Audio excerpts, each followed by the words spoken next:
5 interior angle of 10 sided figure are each 185 degree. एक 10 भुजाओं वाली फिगर है, उसके 5 आंतरिक कोण में से हर एक 185 डिग्री का है। Remaining 5 interior angles are equal, बाकी 5 आंतरिक कोण बराबर है।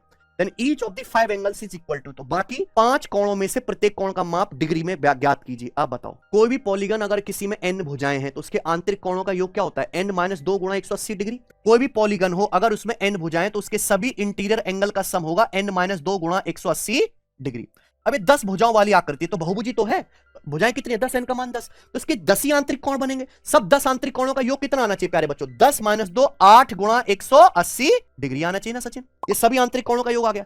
इनमें से 5 अंतःकोण बराबर है, प्रत्येक की वैल्यू कितनी? 185 डिग्री। अगर हर एक 185 डिग्री का और 5 अंतःकोण है तो पांचों का योग कितना आएगा? ये गुणा 5। तो भैया टोटल आंतरिक कोणों के योग में से मैंने 5 आंतरिक कोणों का योग घटा दिया, तो बचे 5 इंटीरियर एंगल का सम, है ना? ये रिमेनिंग 5 इंटीरियर एंगल का सम है, ये पॉलीगन के सभी इंटीरियर एंगल का सम है। उसमें से मैंने 5 इंटीरियर एंगल का सम घटा दिया, तो बचे 5 इंटीरियर एंगल का सम आ गया, और बाकी 5 भी क्या है? बराबर।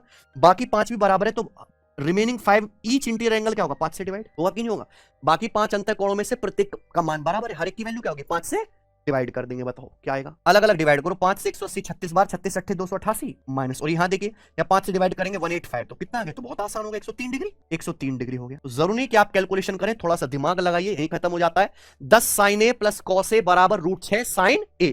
तो tan a का मान ज्ञात कीजिए।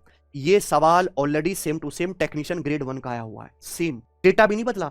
आप यहां जाके देखो ना मेरे भाई, मैंने तो सब पहले लीक कर रखा है पेपर, इन वीडियोस में ये सवाल ऑलरेडी हो चुके हैं। ये फॉलो करते रहो प्यारे दोस्त। आप tan निकालना है, tan क्या होता है Sachin? sin a upon cos a।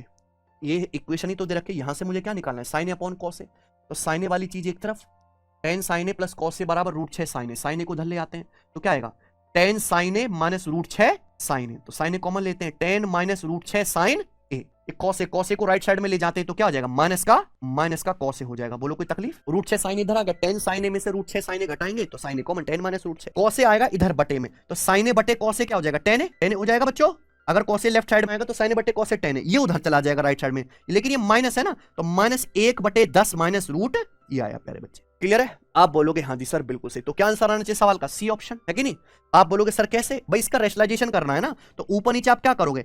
10 plus √6 से गुणा, 10 प्लस √6 से ऊपर गुणा, 10 प्लस √6 से नीचे गुणा, तो नीचे a माइनस बी गुणा a plus b square minus b square बनेगा ना। 10 का स्क्वायर 100, √6 का स्क्वायर 6, 100 माइनस 6 94 आएगा कि नहीं? नीचे बनेगा 10 माइनस √6 गुणा 10 प्लस √6, तो 100 माइनस 6 94 बनेगा, एक ही ऑप्शन में था, सही है ना? चलिए रेशनलाइजेशन करना था, माइनस की गुणा -10 माइनस √6 बटे 94। 750 मीटर की दौड़ में XY को 10 मीटर से हरा सकता है, 444 मीटर की दौड़ में YZ को 6 मीटर से हरा सकता है।